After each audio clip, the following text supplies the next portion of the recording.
He's setting a proper motivation, which consists of 3 parts: refuge field, what to visualize, how to visualize.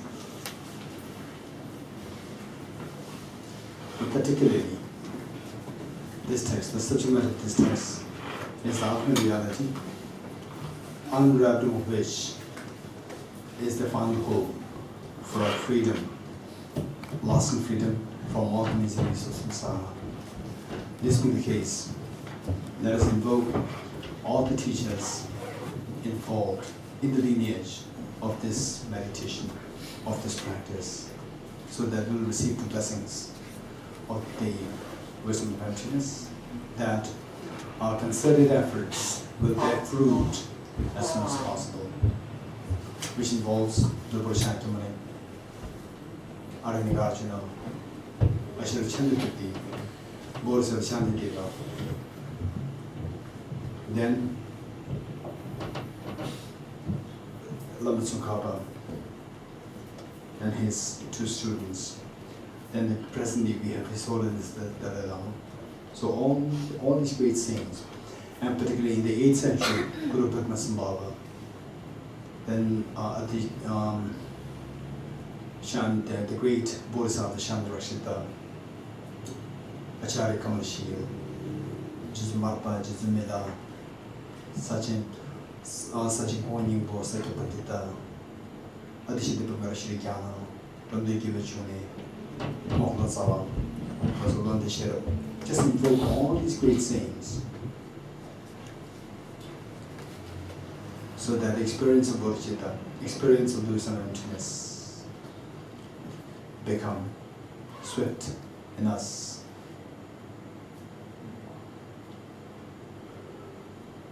The second, bodhicitta field. Your 2 companions on the 2 sides. All the family members are out you, and all the sentient beings living on the side. Here you are the mother, and all others are like your children. They come home very sad, and you are there to give full love, affection, attention, embrace, to the extent that each one of them feels themselves so special in your eyes. And imagine that you are leading this and all others are joining you. With that mind, let's recite from page 2. And teach by great compassion, you taught the Immaculate Dharma to dispel all perverted views, to you the Buddha Dharma, I pay homage. And teach by great compassion, you taught the Immaculate Dharma to dispel all perverted views, to you the Buddha Dharma, I pay homage. And teach by great compassion, you taught the Immaculate Dharma to dispel all perverted views, to you the Buddha Dharma, I pay homage. Independent origination, there is no ceasing, no rising, no annihilation, no permanence, no coming, no going, no separation, no sameness. I go straight to the consonant Buddha, the supreme of all teachers, the one who taught this peace which is free from vibrations. I prostrate to the mother of the Buddhas and of the hearers and bodhisattvas, who through the knowledge of all these years seeking aspiration to complete peace, who through the knowledge of all paths, courses, or something vibrators are achieved. And through the possession of omniscience, the subdues and form of the rights and all aspects. The one is transformed into the reliable guide, motivated by altruism and extension of days. The teacher, guide, and protector to your restorations. The one who has eliminated the web of conceptualizations and is endowed with the divine laws of the vast and profound. The turn and the shines forward forever and noble like veils to you the Buddha and make restorations. Okay, please. Let's see, 7.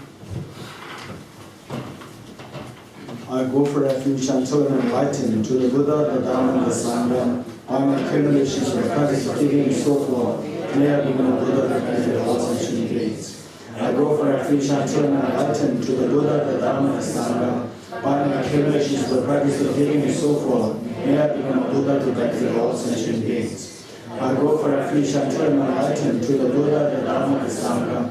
By my accumulations of practice of giving and so forth, may I become a Buddha to benefit all sentient beings. Sanya Joga Zote Chonam Lao Chanju Padu Dagi Yagi Jinso Kike Sonam Ki Jola Penche Sange Dubala Sho Sanye Jola Zobi Chonam La Chanju Badu Bami Gyapsu Chi Yagi Jinso Kike Sonam Ki Jola Penche Sange Dubala Sho Sanye Jola Zobi Chonam La Chanju Badu Bami Gyapsu Chi Yagi Jinso Kike Sonam Ki Jola Penche Sange Dubala Sho Sanye Jola Zobi Chonam La Chanju Badu Bami Gyapsu Chi Yagi Jinso Kike Sonam Ki Jola Penche Sange Dubala Sho.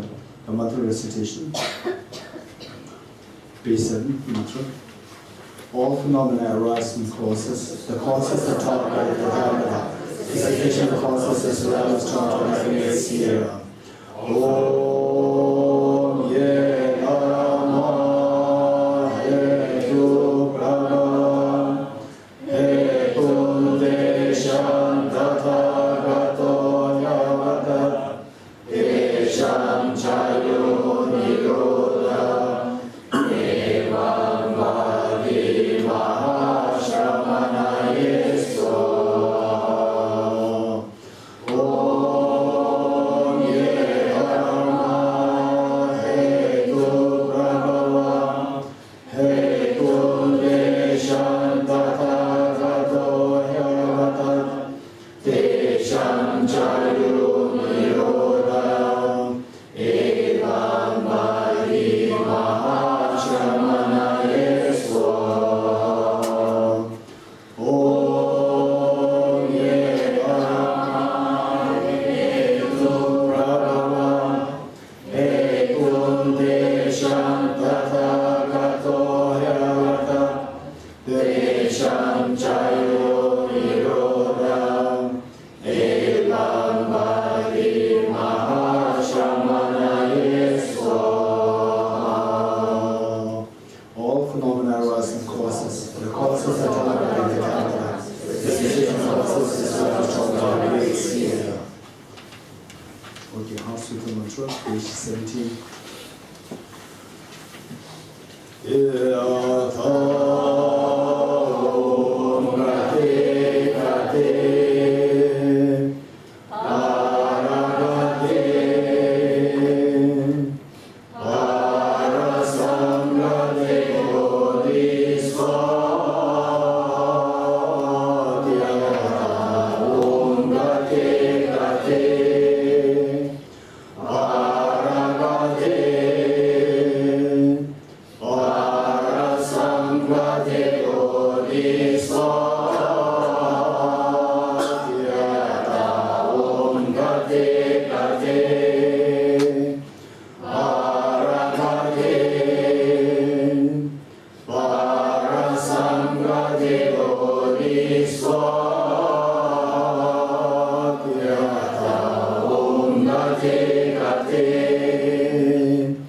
Aragate Arasamgate Bodhisva Yatha Om Gate Gate Aragate Arasamgate Bodhisva Yatha Om Gate Gate Aragate Arasamgate Bodhisva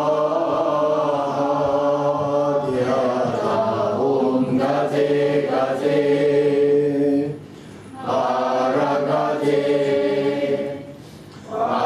Arasamgate Bodhisva Yatha Om Gate Gate Aragate Arasamgate Bodhisva.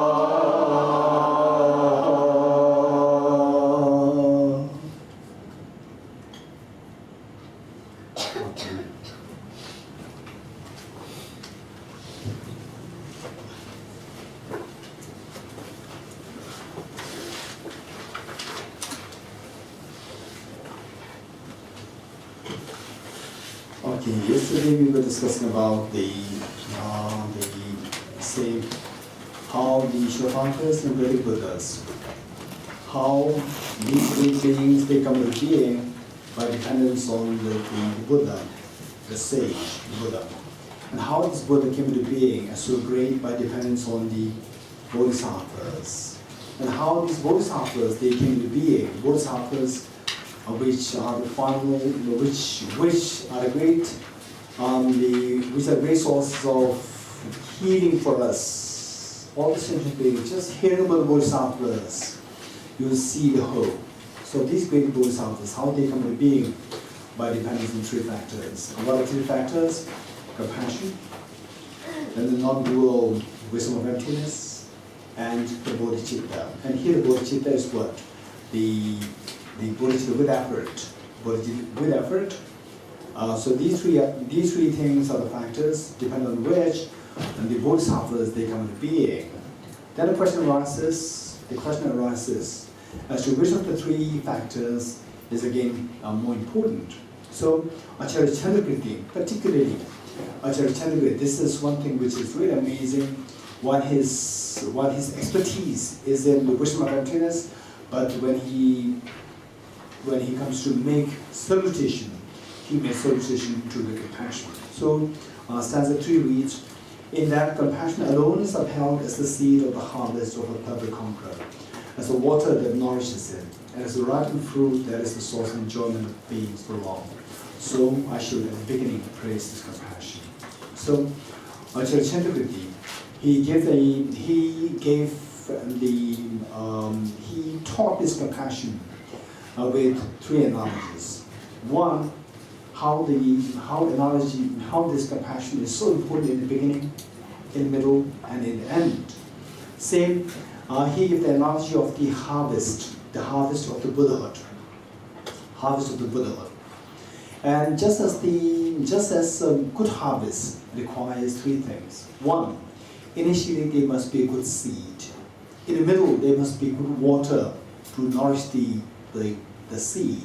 In the end, it must come in the form of fruits, or the crops, which the people can benefit out of this crop.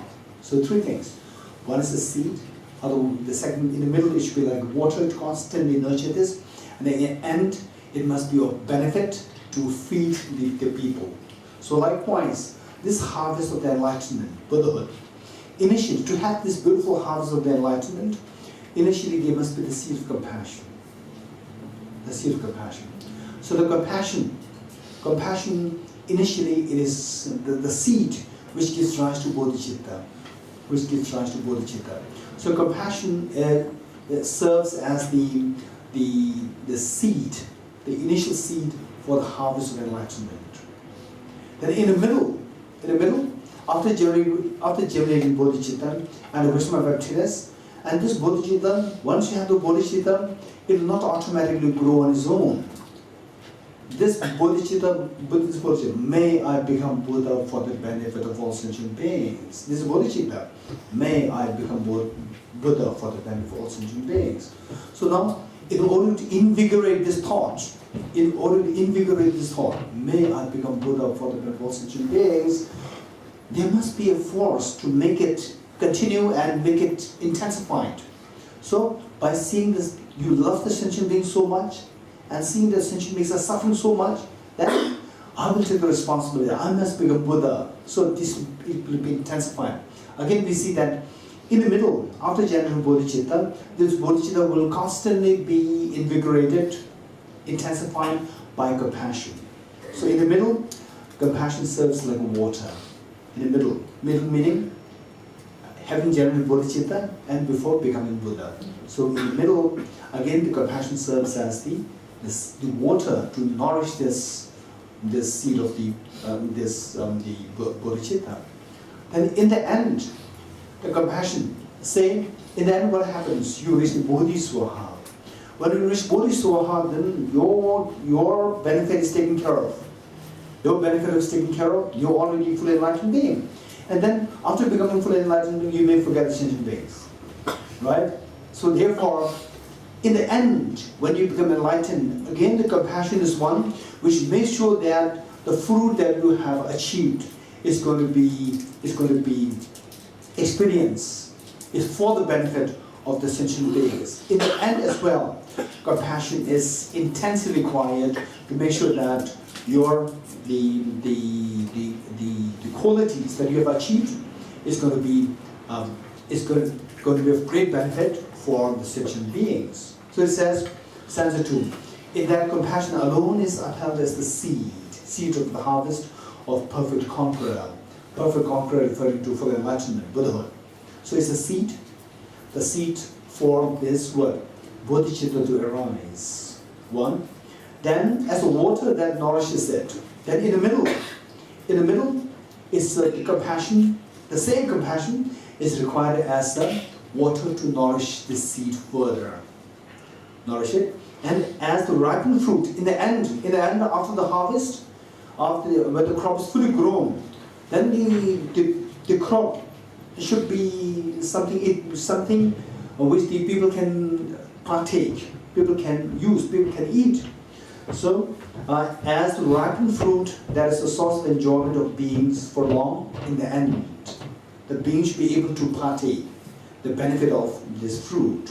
So, in compassion, it is middle, at the outset, it is very important, like a seed. In the middle of the enlightenment, it is also very important, like a water.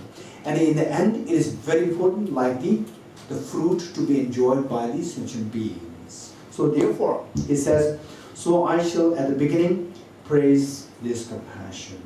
So this is so beautifully put. Then number 2, stanza number 3. First, with the thought I, the beings cling to self. Then with the thought mind, they become attached to things.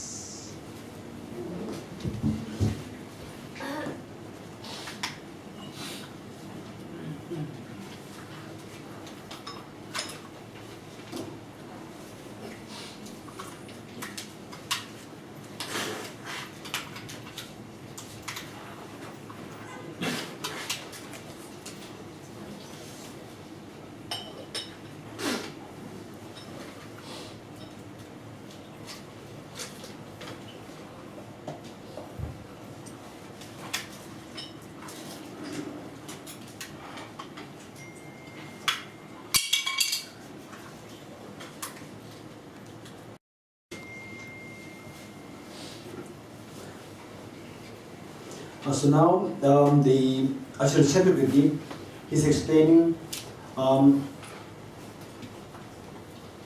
first explaining how compassion is so important in the beginning, in the middle, and in the end. Now he's explaining how to cultivate this compassion. So, as we discussed the last 2 days, we see that finally, even for our day-to-day life, even for our day-to-day daily life, more compassionate you are, but of course skillfulness is required. More compassionate you are, your life is much easier. Your life is much easier, you're a much happier person.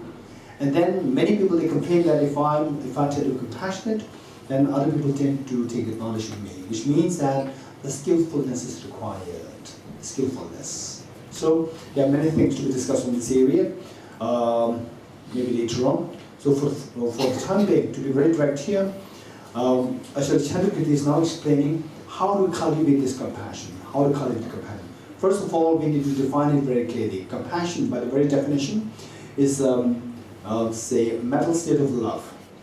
It's a mental state of love which wishes others to be freed of suffering. So, compassion versus loving kindness. We should make the very clear distinction between the two. Both assume the quality of love. Both assume the quality of love, but one is love directed towards seeing the suffering of others and wishing that others be freed of suffering. This is compassion. And the same love directed towards the happiness, wishing that others be endowed with happiness. This is loving kindness. This distinction we must be able to make. Okay, so with this, stanza 3 says, how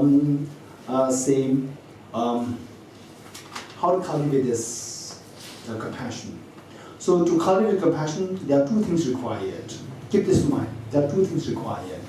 One is your love and affection towards the sentient beings. One.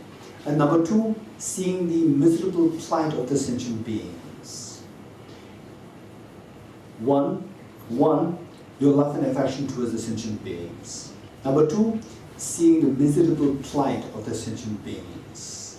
Combined together, automatically will be reflected in the form of compassion. Automatically, the desire, the wish that others be freed of suffering will automatically arise in you. So whereas if you see the plight of the sentient beings, but if the love is missing, affection is missing, then instead of wishing others to be freed of suffering, you may wish others to have suffering more. You may even rejoice in others having miseries. For example, say you see the miserable state of your enemy, and then you may rejoice because you don't love the enemy. And whereas you may love someone, but if you don't see the miserable plight of the other person, then compassion, there is no room. Compassion means may you be freed from suffering. So these two elements must be combined together in order for you to have a sense of compassion. Say you love the other person so much like the mother loves the child. The moment the child becomes sick, spontaneously the mother will have tears rolling down her cheeks. This is because she could not bear the pain. She could not bear seeing the pain of the child's miseries. And then there's a desire that my child be free from this misery. Right? Okay, so this is because the love, one, affection is there, and seeing the miserable plight of the sentient being. Two combined together will be manifested in the form of wishing the sentient beings be freed of suffering. This is compassion. Now let's see stanza 3. First with the thought, I, the beings cling to a self. Then with the thought, mind, they become attached to things. Like a paddle wheel in motion, they have no autonomy. So instead of autonomy, better would be, okay, I think I have a pen. Okay, it doesn't matter. An extra pen or pencil. Okay, so let's say, instead of autonomy, like paddle wheel in motion, they have no freedom. Okay, change it to freedom. With that, that's more powerful. Okay. Okay. So how sentient beings suffer. So what is being explained here? Of the two elements, one is the love and affection, and the other is the suffering plight of the sentient beings. Of the two, how the love and affection is not directly explained here. So see the plight of the sentient beings, the miserable plight, that is explained here. So first with the thought, I, the beings cling to self. What I'll say is that this stanza perhaps can be taken as the holistic picture of this whole text. This one single stanza can be the whole gist, the synopsis of the entire text. Because it talks about emptiness, implicitly it talks about emptiness, and explicitly it talks about the self-grasp ignorance, right? Okay, first with the thought, I, the beings cling to the self. Okay, look, so you see the five aggregates. On the basis of the five aggregates, then ignorance misconceives the sense of self. Self is so objectively real. So this misperception of the self. Then on the basis of this misperception of self, or this I, which exists so solidly, this is the self-grasping ignorance. Constructing an I or a self on the basis of five aggregates, and then you see that as so objectively, concretely real. This is known as the self-grasping ignorance. Then you add to it, this I is important. Perhaps this I is more important than anyone else. This is the self-centered attitude too, right? So these two hand in hand, what happens? Because it is so important, this I should be so nice. It should be nicer than all others. And it should have the best thing. Right? And then, okay, but I say, for my food, I'm not so self-sufficient. So I need the help of the shopkeepers, all these restaurant owners, they all require the, and when you're very young, oh, I require my mother to, bring the food. So this is my mother, and this is my food, this is my country, this is my this is my this. Then the mind, sense of mind, built on the sense of I. So it says, first with the thought I, the beings cling to a self, seeing the self as objectively real. Self is there. It's not that the self does not exist. Self does exist. Self exists objectively or subjectively? Only subjectively. But we see the self as, say, when you look at the other person. When you look at the other person, how does the other person appear? Other person exists, appear to exist from your mind creating it, or is from the air?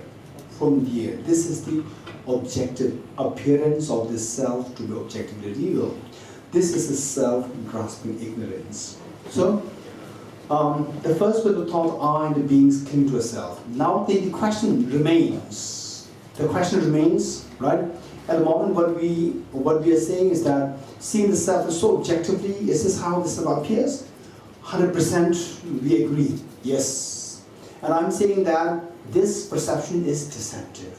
The question arises, how do we know?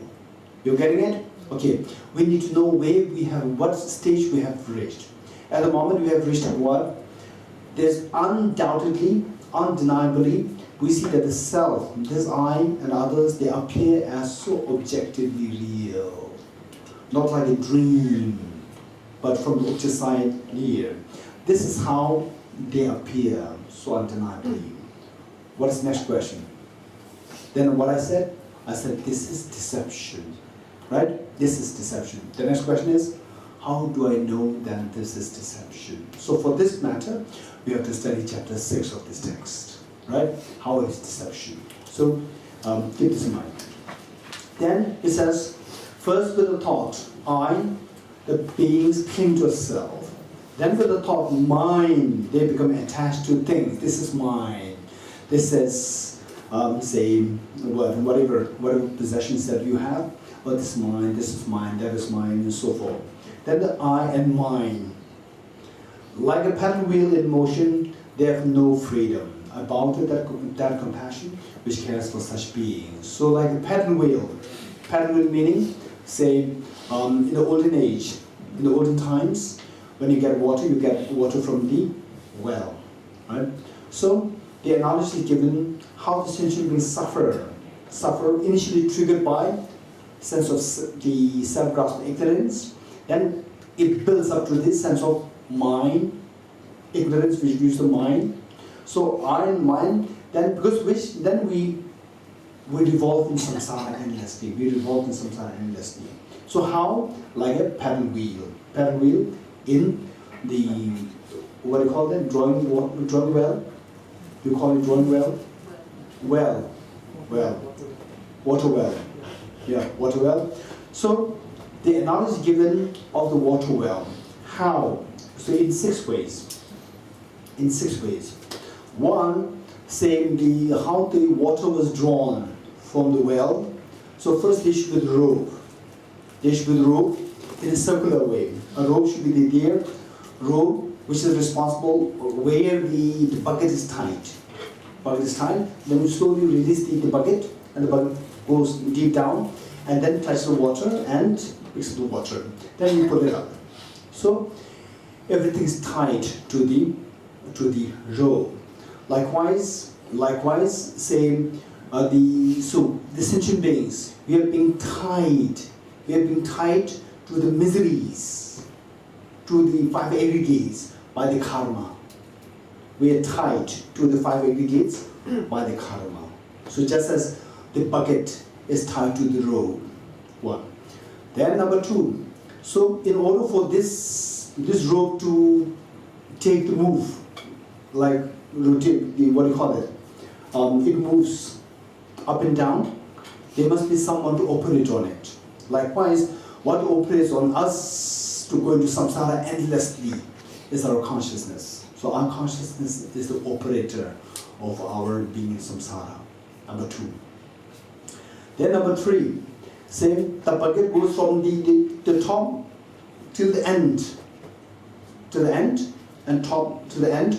Likewise, we in samsara, sometimes we go just up to the top of samsara. What is the top of samsara? What is top of samsara? Peak of existence. So yesterday we learned about what is known as the three realms. What are they? Desire realm, form realm, formless realm. So desire realm, within that there are 6 categories. Hell realm, harmonious realm, animal realm, human realm, demigod and God realm. 6. Demigod, if you combine them 2, then it becomes 5. If you separate the 2, then it becomes 6. Plus, then the form within the form there are 4. Then formless there are 4. And what are the 4 formless? Infinite space, infinite consciousness, vacuity, and peak of samsara, peak of existence. Let me say this again. The formless can be divided into 4. Infinite space, infinite consciousness, vacuity, or voidness or vacuity. And then finally, peak of existence, 4. Okay, and we do have to study all these things. So, at the moment, so we see that, oh, it means something, wow, this amazing concept, very good. Then as we jump to the chapter 6, then we go into the challenges, right? So, but without these challenges, so what I oftentimes say is that, without receiving blows, you cannot become the world #1 boxer. Without receiving blows, no one can become the world #1 boxer. World #1 boxer means guaranteed that the person has received hundreds of blows on his face, right? So likewise, what I'm saying is that without these challenging study of the challenging texts, like chapter 6, we can't possibly have the experience of emptiness, right? So from that point of view, let's start with the technicalities, and we all have that capacity to understand the technical parts of the philosophy. We all have the capacity. Never underestimate yourself. And if you go somewhere and somebody says that, what have you been doing to TBC? Oh, we are studying entering the middle. What is entering the middle way? It's a philosophy of emptiness. No, it's not for us. It's for the Geshes. If somebody says like this is poison. Don't go after that person, right? It is in fact dissuading you, and you are being discouraged. You are discouraged, and you are taught how to underestimate your potential. We all have the capacity to know these technical parts. Okay. At the same time, what I like to emphasize very much here is that why not we make the best use of the presence of Geshe Yudela here? Because the thing is that, for these technical things, what I may try to do is that, so just within now 2 days, and then the second phase, another 4 or 5 days. 4 5 days. So then I'll leave, right? So then the thing is that we must have the ground. We must get the ground. And the ground, who can really teach the ground is so rare. It's so rare. And there's so many people who come as a teacher, right? There's so many people who come as a teacher. If they inquire so well, how much the person really learned, all this philosophy is so less. So less. Many of them have not even studied these texts. And yet we have Geshe Indira here, who has studied this text, all these complicated texts for the many, many years. And for someone like him, of his stature, even in India people need him. And because of his holiness, he's here.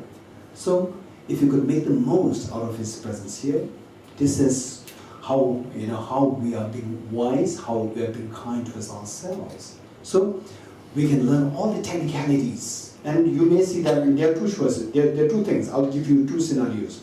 One is that you come to Geshe's class, and he may start with the tenet systems. But the tenet systems, right? It's so technical. Oh, it's so technical. It is as though like Geshe is telling us, come, and then I'll give you, as though like by coming you get something so lot, nothing. In fact, we are getting so many things. So this kind of the technical ground, number of people who can really teach this is so less. And Geshe is one of the most competent teachers for this matter. So without these technicalities, understanding emptiness is almost impossible. So therefore, we should be feeling so grateful that there is someone who can teach the tenet systems, who can teach Dutta, the connected topics, and so forth. So, and TBC. And ABC is also, there's a good, I heard that there's a good teacher there, and TBC, Geshe, right? And I know Geshe for some time, and amazing personality, knowledge-wise, without compare. So that way, we see that this is the right place for you to make the most out of Geshe's presence here in Singapore. Okay. So with this, say now the pattern wheel. Say how the sentient beings they suffer in samsara. We are talking about the peak of samsara, the three realms. It is what of samsara, desire realm, form realm, formless realm, and we do have to learn what the four divisions of the formless realm are, right? And so if I go into detail of each of these, then I cannot really touch even chapter 6, even the first line of chapter 6. So I'll skip that. So what I'm saying is that, say the sentient beings, they just, not sentient beings somewhere else, we. So how we revolve in samsara is sometimes it is like a piece of the lock, and sometimes it goes up on the surface of the ocean, sometimes it goes down deep in the ocean, again sometimes by some coincidence it comes out. Likewise, we sometimes go to the top of the samsara. What's the top of samsara? Peak of existence. And sometimes we go down too deep into the hell realm, the deepest of the hell, and sometimes again go top like this, right? So likewise, just as this bucket, sometimes it comes to the top on the surface, sometimes it goes down at the base, right? So this is how the sentient beings suffer. Then, along with this, this number one. Number one is that we are bound by the karma, that the bucket was bound by the rope. Number one. Number two is what? That the agent, that the operator is the operator for this bucket to go down and up. So likewise, in our case, who's the operator? Our consciousness is the operator, number two. Then number three, the sentient beings, the bucket sometimes it goes down, sometimes it goes to the top, right? Like this, endlessly. Likewise, we in samsara, sometimes we go to the top of samsara, peak of existence, sometimes we go to the hell realm, again go up, go down. This is how we always revolve in samsara, number three. Then number four, say when the bucket, which is easier? Bucket going down is easier or bucket going up is easier? Sometimes the bucket comes up automatically. Never. It comes up only when you pull up, right? Only with the virtue, only with the exertion in virtue, then sometimes we go up. We go up in human realm, human realm, deva realm, and formless realm, and going down into animal realm, Holy Ghost realm, the hell realm is very easy, right? So this is how, number four, how we go down so easily, we come up very difficult. Number 4. Then number 5. Number 5 is a little technical. Number 5 is a little technical. Say how. Okay, so it is in relation to the 12 links of dependent origination. In fact, you may as well request one day to request Geshe to explain the 12 links of dependent origination, the wheel of life. The wheel of life, it is so important. Okay, so the 12 links of dependent origination. Within that, the whole 12 links can be divided into the beginners. Don't worry, right? Just listen, and oh, there's something known as 12 links which I have to learn. Keep that in mind. And those of you who are already familiar, then you try to pay more attention on this. The 12 links can be divided into 3 groups. One is the group of the affliction, group of the karma, and group of the miseries. 3 groups. Group of the afflictions, group of karmas, and group of the miseries. Okay, so in the group of affliction, there are 3. Link 1, link 8, and link 9. Link 1 is ignorance, link 8 is craving, link 9 is grasping. Okay, link 1 ignorance, link 8 craving, link 9 grasping. So these 3 fall under the afflictions, group of afflictions. Now, group of karmas, the link 2 and link 10. Link 2 is what? Karma or the volition karma, number 2. Number 10 is existence or becoming. Existence or becoming, number 10. Number 10. Number 2 and number 10 fall under karmas. Fall in group of karmas. Number 2 which is the volition karma. And then number 10 which is existence or becoming.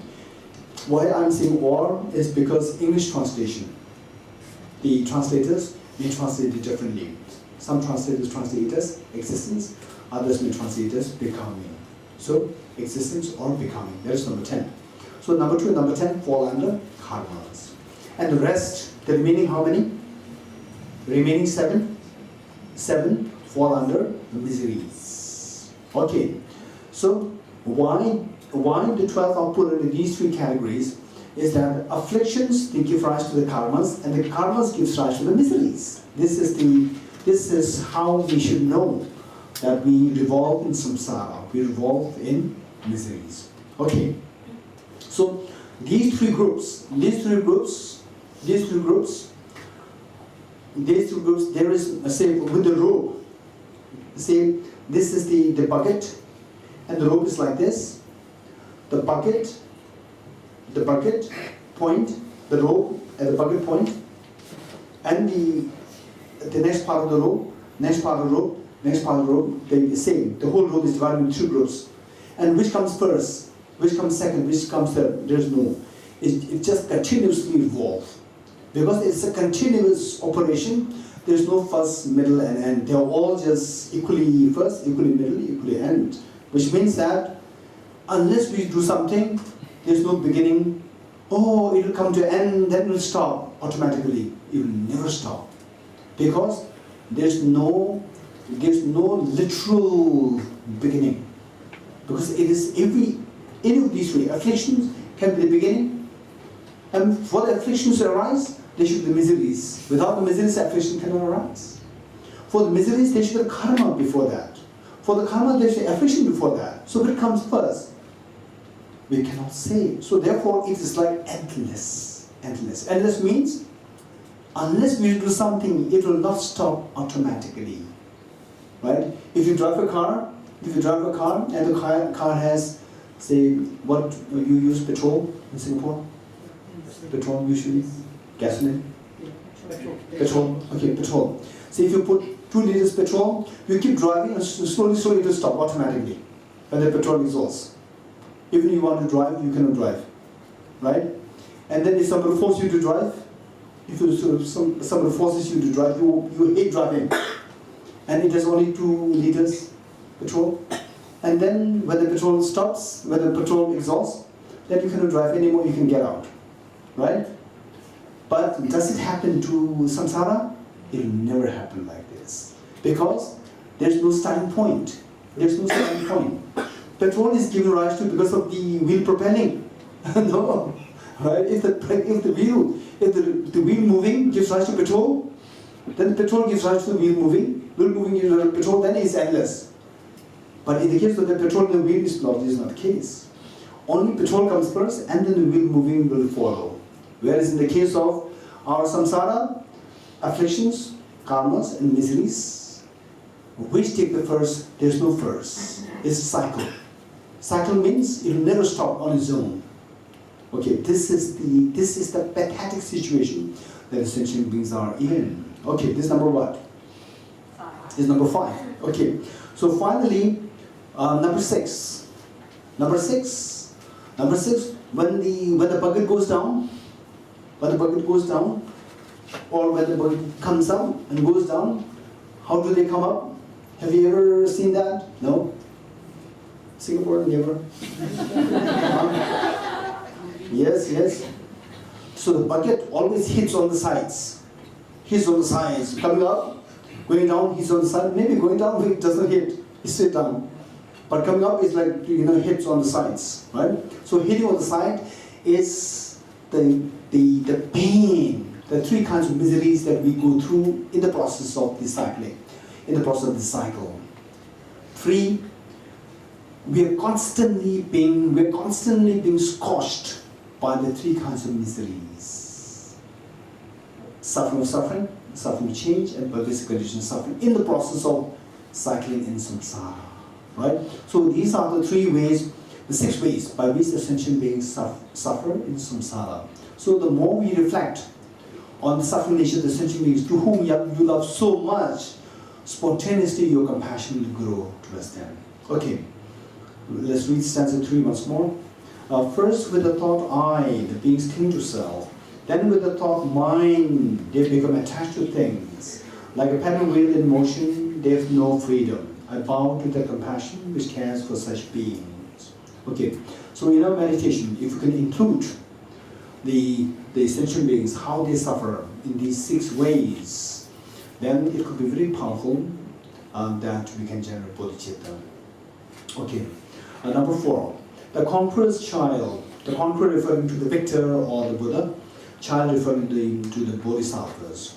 The conqueror's child or the bodhisattva who sees that these transmigrating beings are as fluctuating as a reflection of moon in a shimmering water, and an entering interest in nature, his heart falls, or his or her heart falls under compassion's sway, directing it toward the total freedom of all beings. So this stanza 3 and stanza 4 talks about talks of the compassion, 3 kinds of compassion. 3 kinds of compassion. 3 kinds of compassion. First one, compassion directed towards the sentient being. Compassion directed towards a compassion merely directed towards the sentient beings. Compassion merely directed towards the sentient beings, number 1. Number 2, compassion directed towards phenomena.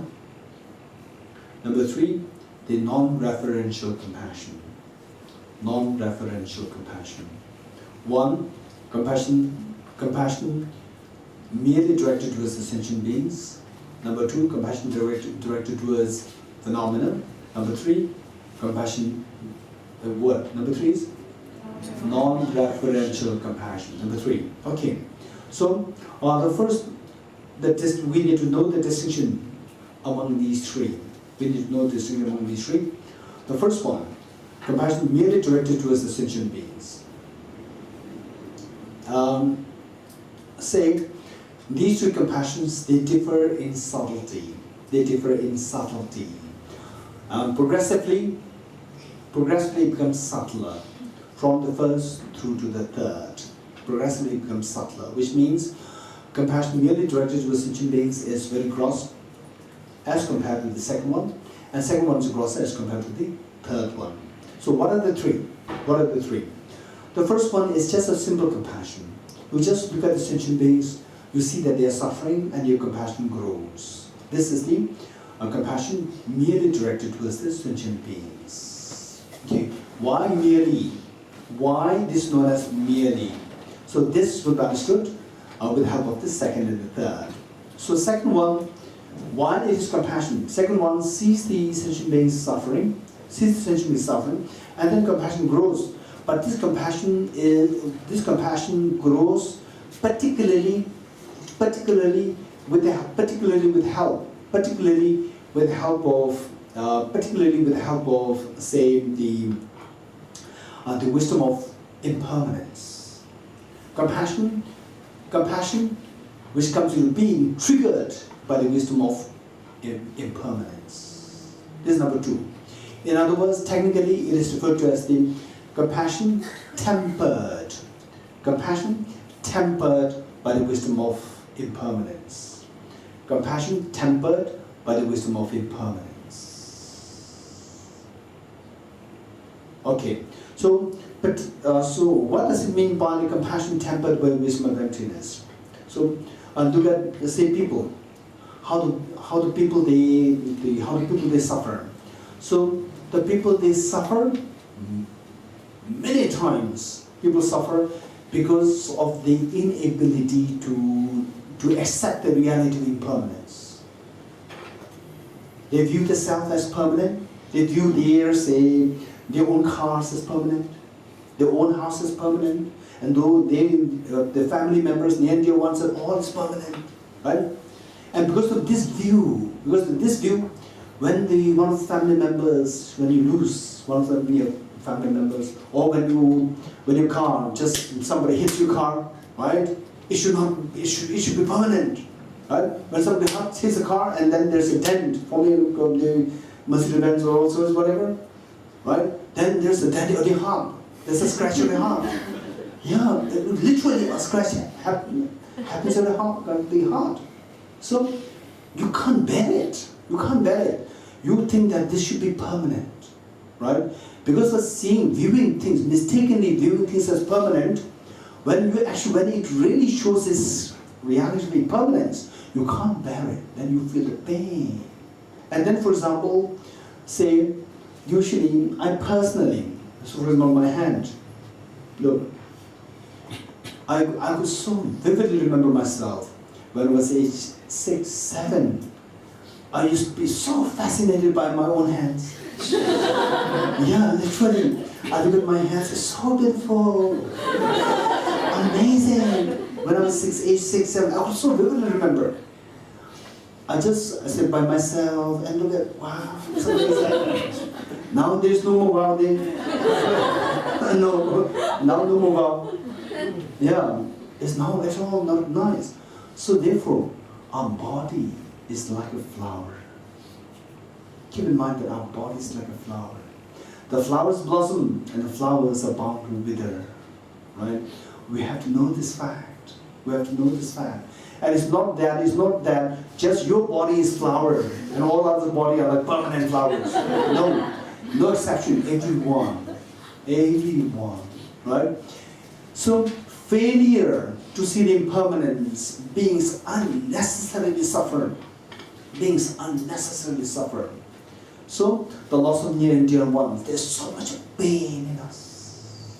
Whereas if you're constantly mindful, aware of the impermanence of yourself, aware of the impermanence of the Buddha's teachings, aware of the Buddha's teachings of the impermanence. The Buddha taught that all gathering ends in separation, that everything standing will fall, that everything, the blossom will wither. So the Buddha said all these things very clearly, right? Just be always mindful of this teaching of impermanence by Buddha, right? Then, when the miseries befall on, when the tragedies befall on you, the pain is not there. Okay, so now, as opposed to that, the sentient beings, because of this misconception of things are so permanent, when the tragedies befall on them, then they cannot bear the pain. Okay, so with this, the Bodhisattvas being so well aware of this impermanent reality. With this impermanent reality, when they see the beings impermanent, when they see the beings suffer because of the failure to see the impermanence, And the Bodhisattvas themselves being so deeply aware of the impermanence, their compassion to sentient beings, it increases even more. So their compassion becomes even more intense and powerful. Okay, so this is known as the compassion tempered by wisdom of impermanence. This is also known as the compassion directed towards the phenomena. Phenomena, this is short form, and the full form would be compassion directed towards the phenomena of impermanence. Okay. Number 3, non-referential compassion. Non-referential compassion. Say, had it been the case that, say, if you're the mother and your child is fast asleep, and from the body language of the child, you could see that the child must be going through a nightmare in dream. You could see that. What will you do? Well, you wake her up, right? Okay, don't forget this. Don't forget this. Okay, so if your child is fast asleep and going through this, from the body language, you will see that she's going through a nightmare in the dream, and then you have no freedom. Someone is just, they say a thief or a burglar was just what do you call it? Kept you captive and asked you not to move. Then what will you feel? Looking at your daughter just in nightmare, in sleep, what do you feel? Compassion will be so deep, knowing that she is going through unnecessary trauma now.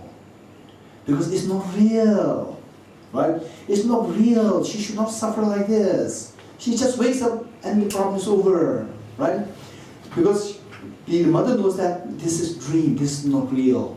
The mother knows that what she's going through is empty of reality, empty of the real, the nightmare. And the girl, the daughter, she thought that this is so real, right? So the Bodhisattva is like the mother. Bodhisattva is like the mother who sees that it's just a dream, it's empty of reality. And we are like the small girl. We are like the small girl. The sentient beings are like the small girl who fail to see that things are empty of objective reality. We see them as so objectively real. Okay, so with this, now the Bodhisattvas seeing that things are all empty of objective reality, and the sentient beings, if they discover that, all miseries come to an end. So why the sentient beings, they suffer all these miseries is because of their failure to see things as empty of, failure to see things as dreamlike, failure to see things as empty of objective reality, right? So the Bodhisattvas, their compassion towards the sentient beings grow even more intense because of the knowledge of emptiness. So this is known as the compassion tempered by the wisdom of emptiness. Earlier one is what? Compassion tempered by the wisdom of impermanence. Now it is a compassion tempered by the wisdom of emptiness. So the third one is also referred to as the non-referential compassion. Non-referential compassion. Compassion without objective reference. Compassion without objective reference. Objective reference meaning compassion which has a clear awareness of the emptiness of the objectivity as the reference, right? Without objective reference. Okay, so now Acharya Chandrakirti, to explain these three kinds of compassion, he gave the analogy. He gave a very beautiful analogy. The first compassion is already explained in stanza 3. Now this compassion number 2 and 3. Which is number 2? Compassion tempered by the wisdom of impermanence. And the third one is non-referential compassion. Or in other words, compassion tempered by the wisdom of emptiness. Compassion tempered by the wisdom of impermanence and the compassion tempered by the wisdom of emptiness.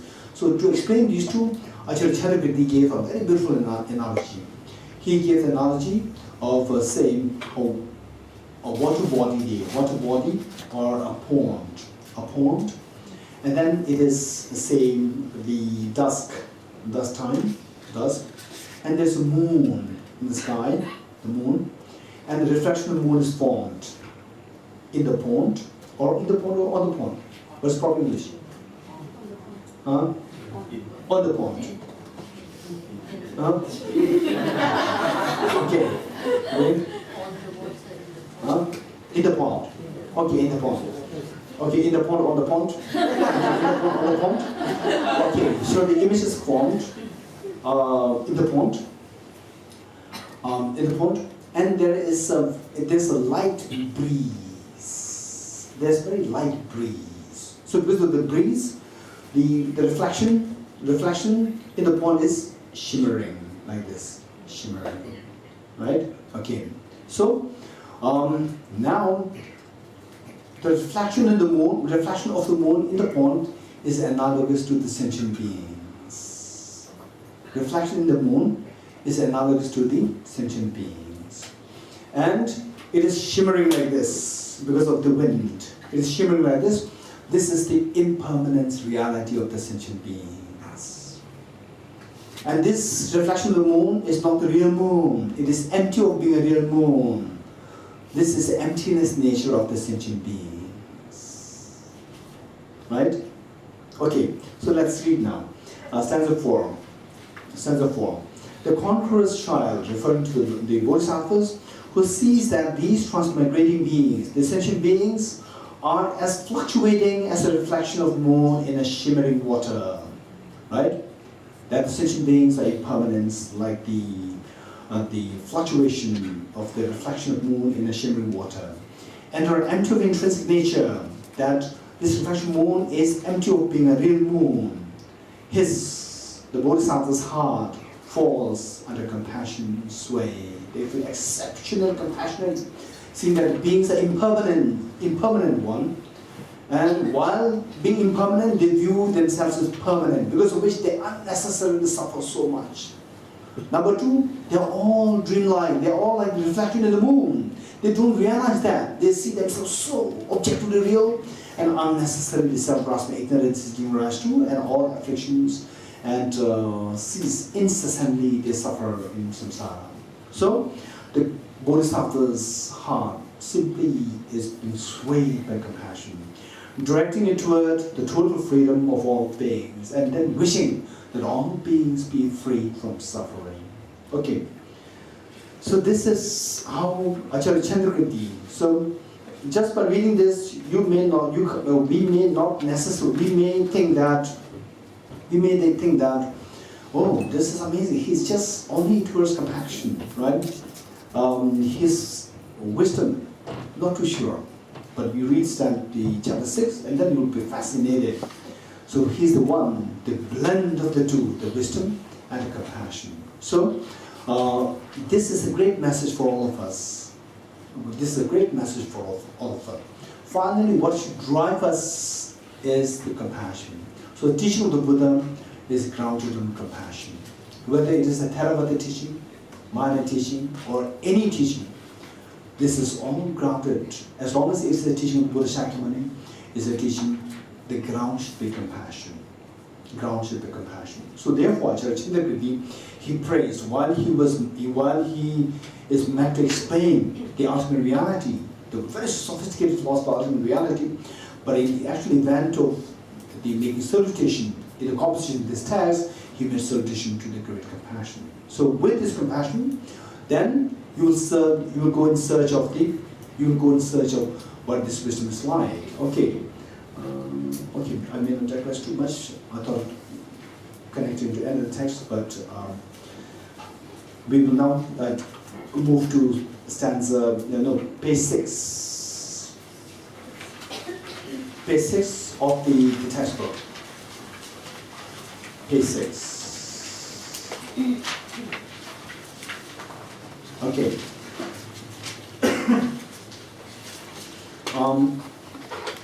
Page 6 is the sixth. It explains the qualities of Bhumi 6. The Bodhisattvas on the 6th Bhumi. 6th Bhumi where the Bodhisattva has gained expertise in what? Perfection of wisdom. Perfection of wisdom. Okay. So perfection of wisdom. And so let's read. Stanza 1. On the directly facing meaning, say when you reach this level, when you reach the sixth body, then you are like directly facing the enlightenment. You because of this wisdom, you've gained the perfection in the wisdom, not perfection, expertise in the wisdom. Because of the expertise in the wisdom, then you get expertise in how to cleanse your mind. You get expertise in how to cleanse your mind. And cleansing the mind fully is enlightenment. So it is so like you are just meeting with enlightenment just next to you. It's face to face. So directly facing, the Bodhisattva abides in an equipoised mind. He or she approaches the truth of full awakening of the Buddhas. So he or she who has seen the truth of the origination through dependence, abiding in wisdom, he or she shall attain true cessation. So with this experience of the dependent origination and emptiness, the Bodhisattva, he or she shall achieve the true cessation of the afflictions, the true cessation of the mental defilements, and say there's the cessation. Keep in mind that cessation, there are two connotations. Okay, let me not digress too much of this. First, stanza 2. Just as an entire group of the blind men are easily led to their desired destination by a single person with sight, likewise here too intelligence leads to those attributes whose sight is impaired to the state of conquerors. Instead of intelligence, go for the wisdom.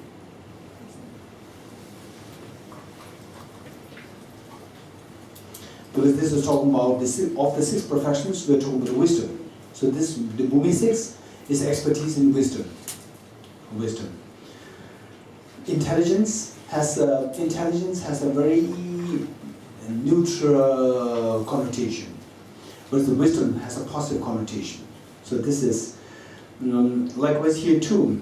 Wisdom leads those attributes whose sight is impaired to the state of conquerors. So now look, from this, this stanza will inspire us the importance of study, importance of studies, reflection, and of course meditation, right? And some people they say that, oh, we belong to the tradition of practice. Some people they say that we belong to the tradition of practice. For us, study is just not important. Our tradition, study is not important, right? And the Buddha says study is so important. So his tradition may be different from Buddha's tradition. Yeah, this is totally just, I don't know where this idea came to be, right? Okay, so therefore, we are very fortunate that somehow we are all connected to His Holiness the Dalai Lama, and His Holiness emphasized so much on the studies, and then reflect, and then meditate, right? Okay, so the six perfections. Imagine there are six people. And only 5 people are blind, and one has proper eyesight. So, where these 5 people, and the only 6 people the 5 people, the remaining 5, they want to go to the desired, they want to go to a particular destination. And then, because these 5 people, they do not have the eyesight, they're blind. They do not know where to go. So, although these 5, they're blind, but if they are accompanied by one person with a proper eyesight, then it becomes 6. So all the 6 can get to the desired destination intact. Likewise, the 6 perfections. The wisdom is like the person with the proper eyesight, and the first 5 perfections: generosity, ethical discipline, patience, joyous effort. Something is there. Enthusiasm, no, meditative concentration. So these 5 are like the blind people. And the 6th one is the wisdom of emptiness. The wisdom is the the one with proper eyesight, right? Same. So these five are known as what? The practice of perfection. Perfection of what? Perfection of enlightenment. So they want to go to enlightenment. So in order for them to go to enlightenment, they must be guided by the one with the proper eyesight, that is wisdom. So with the wisdom, then the remaining five will become the practice of perfections. Without the wisdom, they will not become the practice of perfections. Without wisdom, they will not become the practice of perfections. Perfections means you have a very fixed destination, perfection. What is that? Enlightenment. Without the wisdom, you don't know what enlightenment is. You don't see the enlightenment. Without seeing the enlightenment, it doesn't become the practice of perfections. So therefore, the remaining five will become the practice of perfections only with the help of the wisdom. Right? So it says, let's say, read stanza 2 once more. Just as an entire group of blind men are easily led to their desired destination by a single person with sight, likewise here too, wisdom leads those attributes, like the remaining five perfections, whose sight is impaired to the state of the conquerors towards enlightenment. So therefore, the wisdom is so important, wisdom and emptiness. In fact, what I would say is, what I would encourage is, just try your best and say, as much as possible, make the most of Geshe in the last day here, and then try to learn the technicalities like tennis systems and so forth. Sometimes it could be a little boring, I understand it, right? So even in Tibet house, right, the moment I'm to teach the tennis systems, from my side, I try to make it as interesting as possible with jokes and so forth. But if sometimes joke becomes totally irrelevant. Yeah, because tennis system says that the Swatandra Madhyamika again too. Again Swatandra Prasanga. Again Swatandra again too. Then people feel so bored, right? And then if I say something joke, the joke doesn't fit there. So therefore, it is really challenging. It's not an easy task. But keep in mind that these things, these technical things, they are like gems. Because if teachers who can teach these things are so easily available, then you can say that, oh, it's so boring, let's go for a teacher who can teach with joke. No teacher, first of all, teacher who can teach these things, technical tennis systems, is so rare, number one. So rare. And without learning these technicalities, the tennis and so forth, then you can't really possibly understand emptiness. Without emptiness, then whatever you do, they become like blind, what is said here. Without emptiness, wisdom emptiness, whatever you do, making prostrations, mantra, then what? What do you do? Then empowerment, everything become like a blind person. So it says here very clearly, right? So therefore, I really meant it. It's so precious. And what you do is that first, let me draw a graph for you. Let me draw a graph, X and Y graph, right? Let me draw a graph. How you progress in the study of emptiness. Okay, so say the initial phase is so bumpy, so rough, like so rough. That means you have to drag yourself.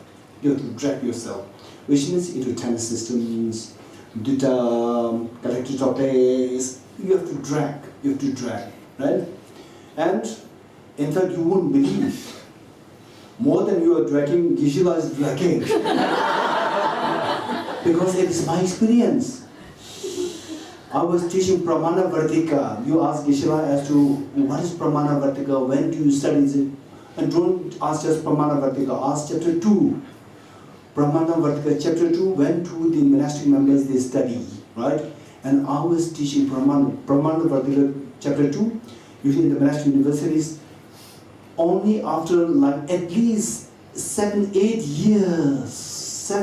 years of rigorous training in debate, logic, philosophy, psychology, only after minimum 8-10 years, only then you are introduced to Pramana Vartika chapter 2, right?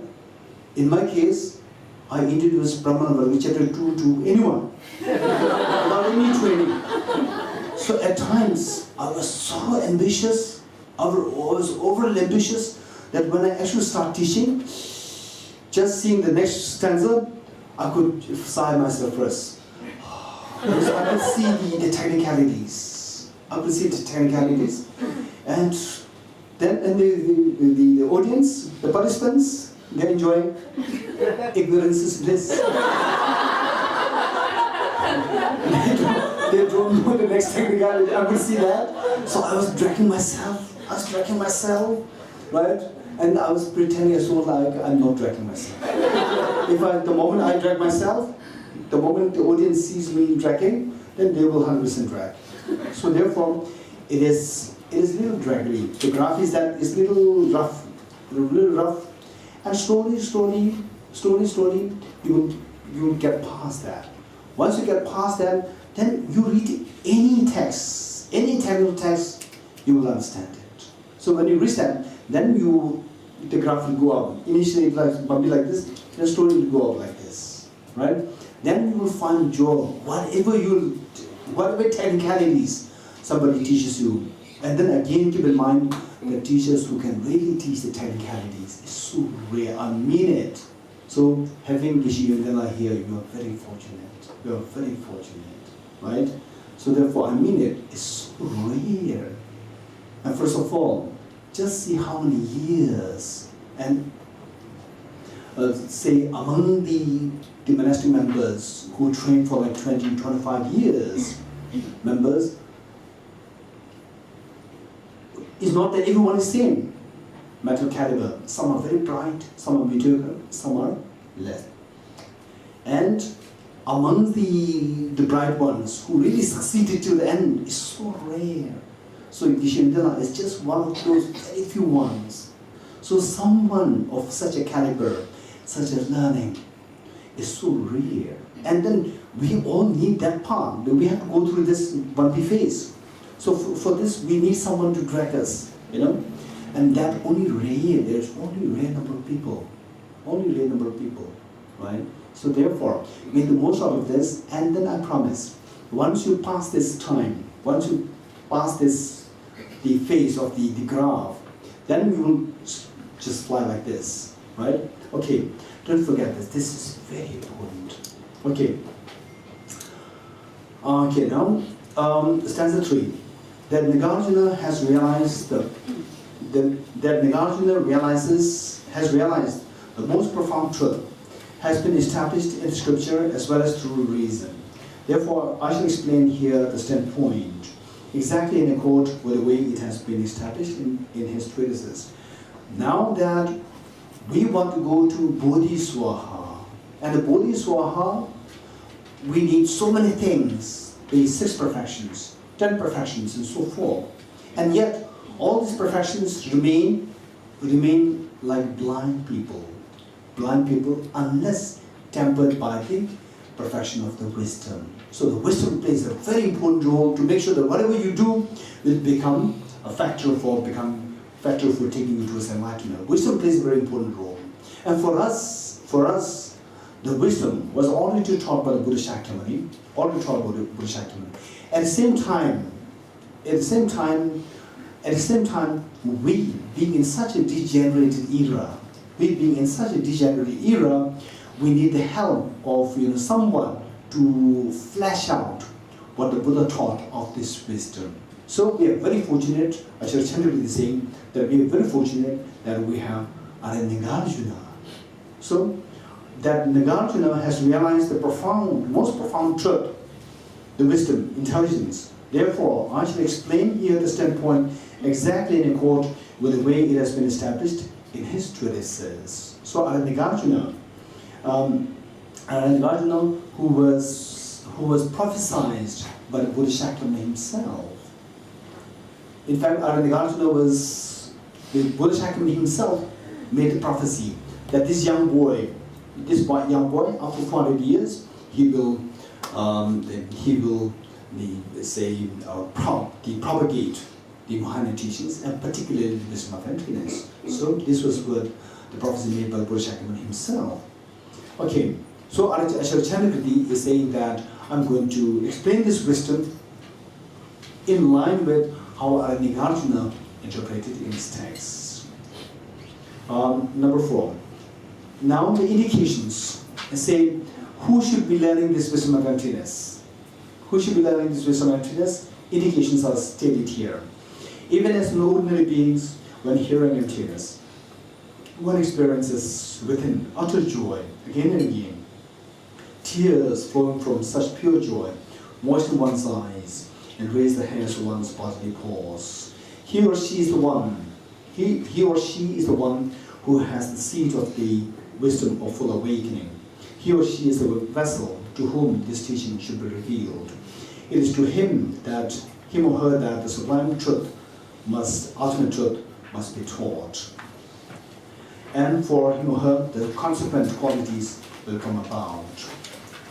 Okay, so why I'm deliberately adding this he or she is because in Tibetan it is not really, usually there's the word pu.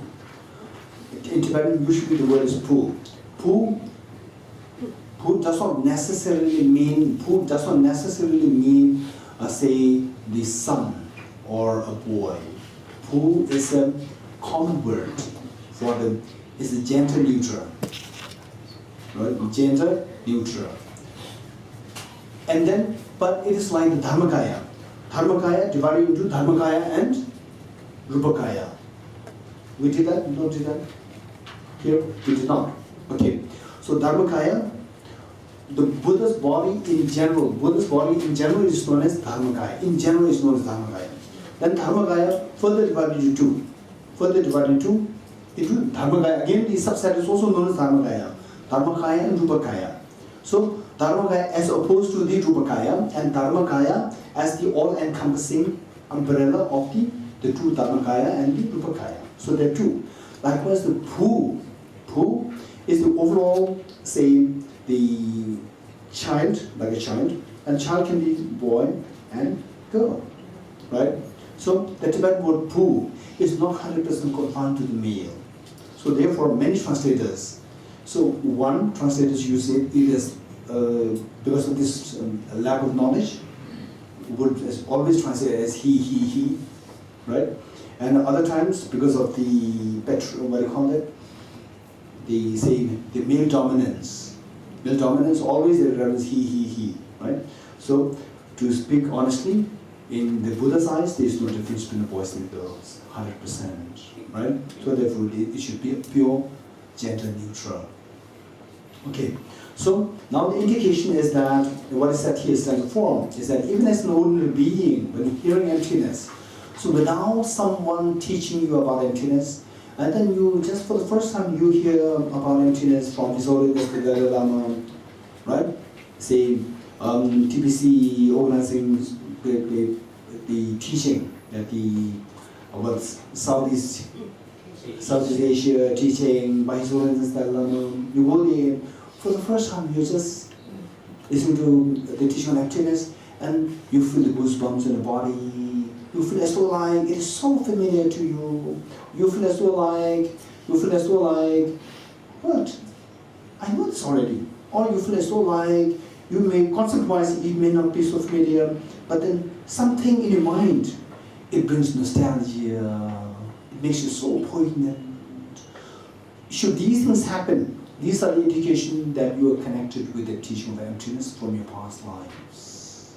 It says, even as an ordinary being, when hearing emptiness, one experiences with an utter joy again and again, tears flowing from such pure joy moisten one's eyes and raise the hairs of one's bodily pores. He or she is the one who has the seed of the wisdom of full awakening. He or she is the vessel to whom this teaching should be revealed. It is to him or her that the sublime ultimate truth must be taught, and for him or her the consequent qualities will come about.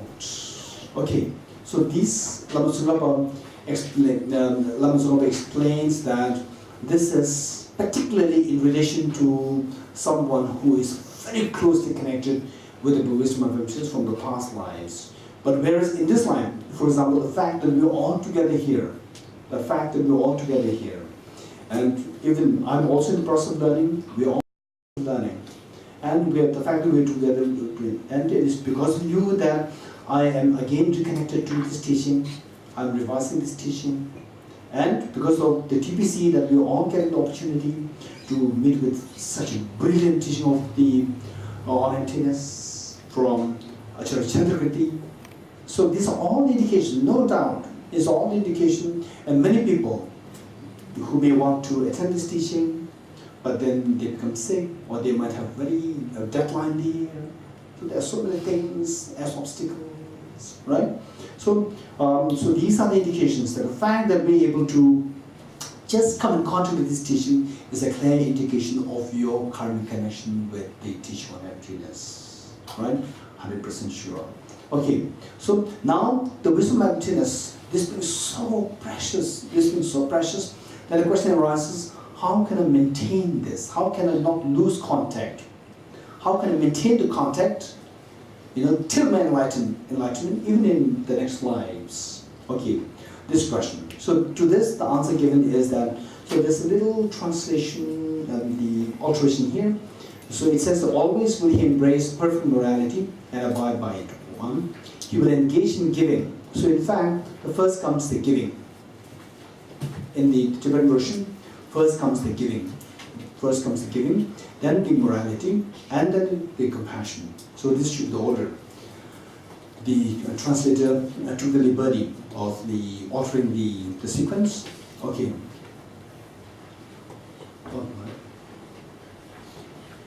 Oh no, it's perfect. The order is perfect. Yeah, but when I try to say this in Tibetan, it's perfect. Yeah. Okay, sorry. So I apologize to the translator.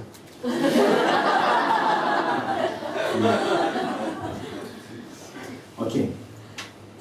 So here, keep in mind that for us to say this teaching on emptiness, in fact, we see that this teaching on emptiness is so precious. And how we will see the preciousness of this teaching, this concept of emptiness, is you get a glimpse of it. You get a glimpse of it. Of course, it may take a little while. You get a glimpse of it, and then you see that your negative emotions. So this wisdom of emptiness, it has the capacity to serve like a strainer, tea strainer. And the job of the tea strainer is to let the drinkable tea flow smoothly, and it holds back the residue tea, right? Okay, so the strainer serves this to separate what is drinkable and what is not drinkable. It separates the two. Likewise, the wisdom of emptiness, you get a glimpse of it. You could feel that it has the capacity to sieve, to separate, to segregate the positive emotions from the negative emotions. It just subdues all the negative emotions and it oozes out the positive emotions. So this is what we could feel if we get a glimpse of the wisdom of emptiness.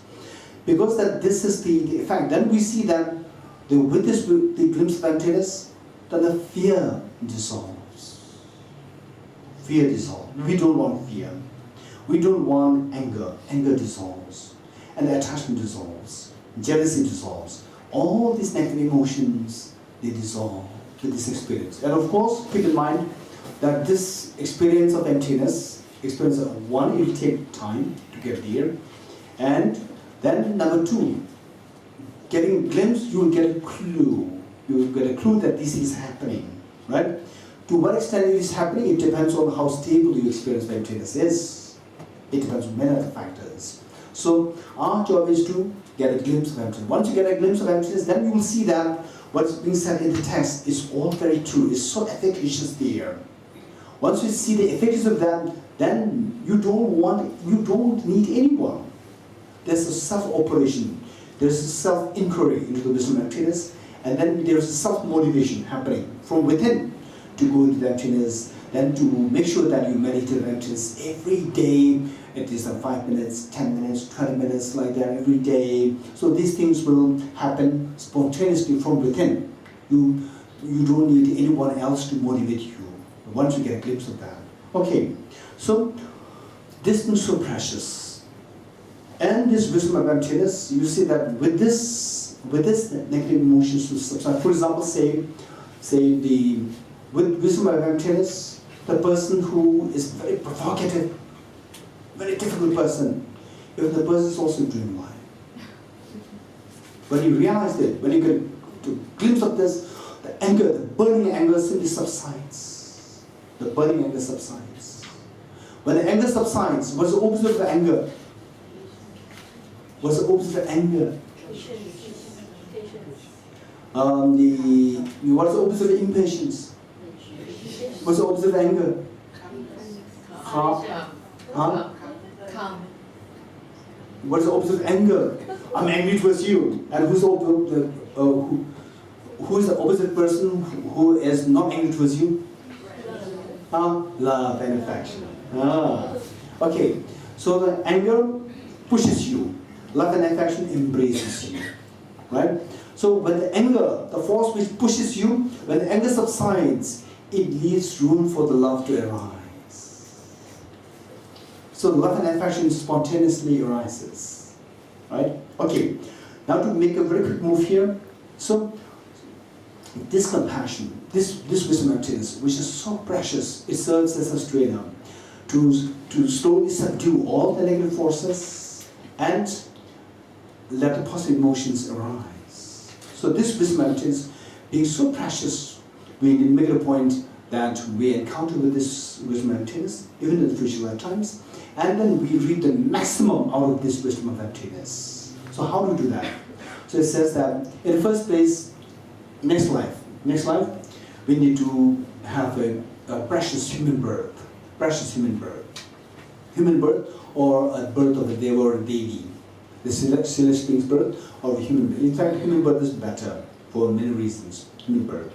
And for the human birth, it is through the practice of the morality of refraining from harming others, right? Morality of refraining from harming others, and then abide by it. So once you take the precious human birth, then say, even after taking birth as a human being, then if you take birth as a very poor person, very poor, or like a beggar, always chasing after going for food and so forth, looking for food, then you all time will be gone after looking for food. So how to get rid of the poverty? By the practice of generosity. So in this life, then he or she will engage in the practice of giving. And then with this, say you take birth as human, then you become, you are freed from poverty, right?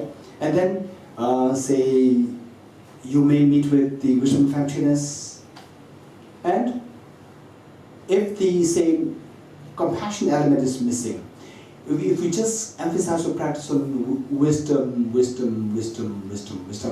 without emphasis on compassion, then your wisdom will take you towards nirvana, personal nirvana, not towards Buddhahood. It can take you towards personal nirvana. And taking, what's wrong with it? If it takes you towards the personal nirvana and not towards Buddhahood, what's wrong with it? Anyone? What's wrong with it? The wrong is that once it takes you towards the personal nirvana, from there, invariably you have to come to the Bodhisattva path. From there, if you come to the Bodhisattva path, it takes you for other people, for those who, the laziest of us, who wants to follow the Bodhisattva path, maximum it will take 3 countless eons, maximum. But for those who went to personal liberation, then coming back, it will take not 3, 40 countless eons. 40 countless eons. So therefore, it is wiser that to follow the Bodhisattva path directly than go towards the personal nirvana and then coming back, right? So how is that guaranteed? What makes you to achieve personal nirvana or Buddhahood? Is the wisdom of emptiness. So what determines that the same wisdom of emptiness take you towards Buddhahood or take you towards personal nirvana? But motivation, the driving force, motivating force of compassion, or in the absence of compassion. Absence of compassion will take you towards personal nirvana.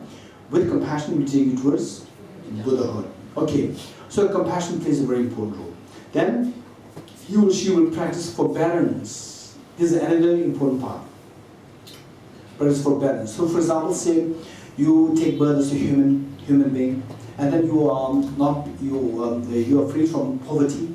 You are free from poverty, and then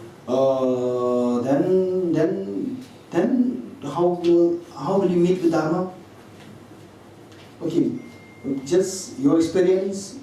How did you meet with Dharma, or say with TBC? Huh?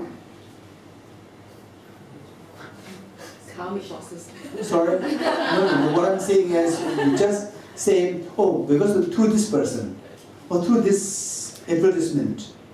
Huh? True. Yeah. So, the Li Hui, Yes, like right? Li Hui met with Dharma through Maggie. Here, right? Okay. So, like this, try to see. And what made the say Maggie? What made Maggie to feel connected with you? Right? So there should be some connection. You're getting it? There should be some connection. So what I'm saying is that okay. So in fact, what happened in Delhi? Suddenly there was one Ladakhi girl and started taking interest in Buddhist philosophy. She was born as a Buddhist and started to take interest in Buddhist philosophy and so forth. She said, oh, it's amazing, great opportunity to come into that house, learning, very enthusiastic. After about, I think, 1 or 2 months, she came to and asked for a personal appointment. Then I said, yes. We met. Then she said, Geshe, I lived in Delhi the last 10 years, and I came to discover Tibet House on the only the 10th year. The first 9 years, she did not have any awareness that Tibet House existed. Right? Now, having met with Tibet House, now it is the time to leave for America. So what I'm saying is that meeting with Dharma is not an easy task. It requires so much of merit accumulation, right? And then meeting with teachers to teach these sophisticated topics like tennis and so forth, like Geshe Yondala. You made it, oh, he's always the TPC.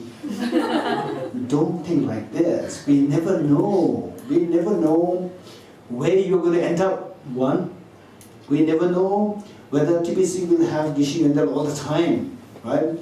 So if people really value his time here, he will be enthusiastic to be here. Right? So therefore, it is not only one factor. It requires 2 factors there. So what I'm saying is that, so it says that to meet with Dharma, we need to meet with the people to teach Dharma, right? So say if you, sometimes people have a very, very serious look, right? Some people have very serious look. You smile and they're just you just thought that he must be thinking something, and you smile second time, still very serious. Then what will you do? The next time, would you smile? No. Right? So therefore, some people, it's not that they deliberately do that. Some people, it is their habit. Right? Like they're very serious. And sometimes very angry look. They're not really angry. In fact, I have experience. I thought that there's one person always angry. And later on, I came to know that that person was very compassionate. And his physical outlook, which gives such impression that he is very angry, like this. Right? Would you be going to such a person who appears to be angry? No. So, this appearance, angry look or appealing look, that is determined by your another facet of karma. What is that facet of karma? The karma accumulated through forbearance, practice of patience. With practice of patience, you will achieve a very appealing look, appealing appearance. With the appealing appearance, everybody wants to come to you. Everybody wants to come to you, right? So you are easily approachable and people can easily converse with you. Then amongst these people who are there, bodhisattvas will be always there. And these bodhisattvas will not talk, always talk something very sensible about Dharma. Then you feel connected with Dharma, right? So in fact, I'll share one story. Okay. I don't know whether to share. Okay, yeah. Okay. Okay, so there are two girls, girl A, girl B. Now I skip the names. Girl A, girl B. And some of them know the story. Girl A, girl B. Girl A came to know about Tibet House programs and she started coming to Tibet House. Every Sunday she would come to Tibet House. And girl B, from different religion, okay, Tibet House, no, it's their business. Then, for her, it's just nothing. Then one day, the second girl also did not have anything. Two of them were roommates. One Sunday, the first girl was prepared to come to Tibet House, and second girl, not at all, nothing to do with them. Then she was interested. Oh, I may go to Tibet House as well, if I'm allowed. And I asked the first girl, can I come to Tibet House? And the first girl said, yes, of course. If you come, you'll get free lunch, you'll get free tea, you'll get free lesson, And then the second girl thought that Tibet House is like a mandir meaning it's just a temple. You go there, just see the temple, then you come. And then you have free lunch. She came. Then she just was hooked there for good. She's extremely gifted in philosophy. She didn't know that. By coming to Tibet House, she really discovered her talent. And now, I may say that she is a great potential candidate for the future generation to propagate the Buddhist philosophy. Now she has taken that step. Amazing. So what I'm saying is that we're all connected through people. So unless you have a very appealing look, if you have a very angry look, nobody will come to you, right? So this appeal is a result of the practice of patience. So we have to practice patience. He or she will practice forbearance or patience, and will thoroughly dedicate all these virtues towards the liberation of all beings. Again, to reinforce, to make sure that the wisdom of emptiness which you are going to meet with in the future lifetimes is going to be for the benefit of sentient beings, not just for yourself. It is true in this life. Whatever little that you do, you dedicate them for the benefit of all sentient beings. If this is the habit that you're going to build in this life, then in the future lifetimes, the wisdom of emptiness, this profound wisdom of emptiness that you get, will, without any effort, it will be used towards the benefit of sentient beings. All these virtues towards the liberation of all beings. He or she may call respect to the bodhisattvas aspiring for full awakening. Up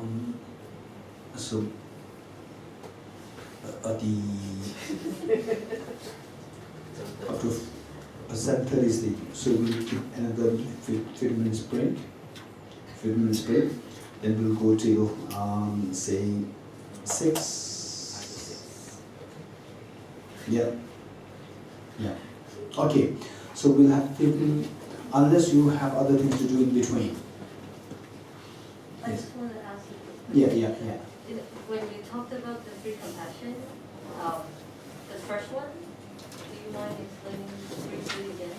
Say it again. The first compassion towards mere sentient beings. Okay. Say the compassion which is not complemented by the two wisdoms. Compassion which is not complemented by two wisdoms. Any compassion which is not complemented by any of the two wisdoms is known as the compassion merely directed towards the sentient beings. Right? Okay, we'll have a 15 minutes break, or say 20 minutes break, and come back. We'll do another, say 40 minutes. Yeah.